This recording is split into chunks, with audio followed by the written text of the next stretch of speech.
How you doing? Daniel Ndukwu here once again. In this video, I'm going to show you how to automate your lease agreement so that you only create it once and you can use it over and over again in various situations. All the details will be there. Even if you have unique situations, they'll be taken care of.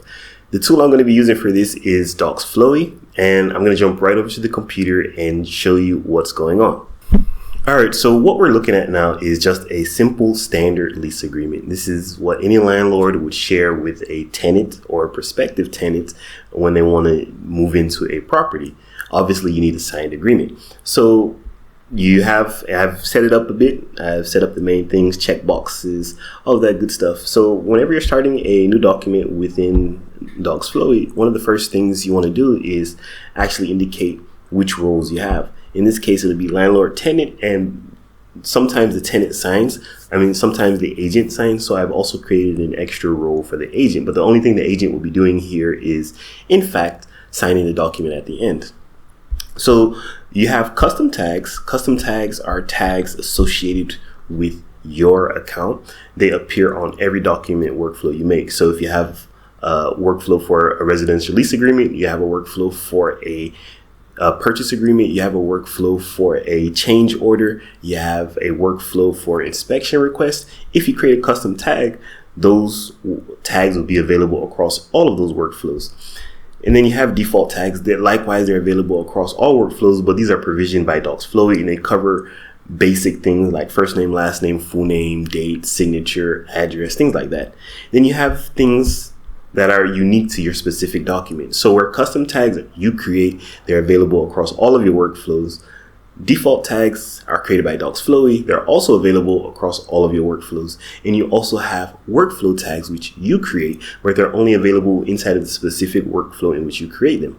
So for example, you might have a workflow tag like lease date, which is only relevant to the standard residential lease agreement. So you don't want to make that a custom tag. You want to make that a specific workflow tag because obviously a purchase agreement doesn't need a lease date. So if you made it a custom tag, it'll be there. It won't be useful. So that's why we have workflow tags so that you can create tags specific to an individual document and they don't clog up your other areas. Everything can be smooth. Now I've already set this up. I've added tags. I've added all of that good stuff. So now all you need to do once you've done something similar like this in Docsflowy, all you need to do is save and proceed.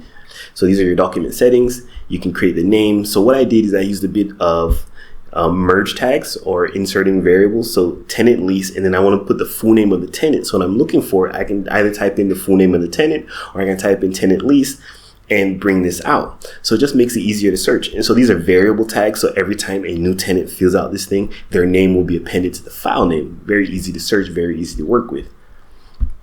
And then you have, once you're done with your settings, you have the form. So this is the information that the landlord will fill out. There's information that the tenant would fill out. There's information that the agent will fill out. So when you're done with that, everything looks good. You can even set up conditional logic, other form settings like you can redirect. So maybe after they sign the lease agreement, you want them to redirect them to a payment processor. So you can add that redirect directly there. So they'll hit the payment processor immediately, if that makes sense for you. And so once you're done with that, you can actually go through and publish it. So I've already connected signing. And you can preview it. So I can preview it as anybody. I didn't do much customization, but just know that you have a lot of customization ability when you're creating these forms. So since this will be signed, and a signature needs to be logically associated with the person signing, we ask for the email address and the name before they can access it, because once they fill it out, a sign request will be sent to this data. So once I fill out everything, I'll be able to review before finally submitting it, and everyone else will also have their own unique form to fill out before submitting. So essentially, you create your dynamic template once, and then anytime you want to do a lease agreement, you just send a link to everybody that's related to the process, and the document will generate like that. So that's it. That's how you automate your lease agreements. Now, if you're interested in doing this for yourself, just go ahead and click the start trial button down below in the description of this video. And if you're interested in automating your business processes, automating your document process, or really just running a business like ops in general, then make sure you check out the playlist on the screen. So that's it for this video. I will see you in the next one.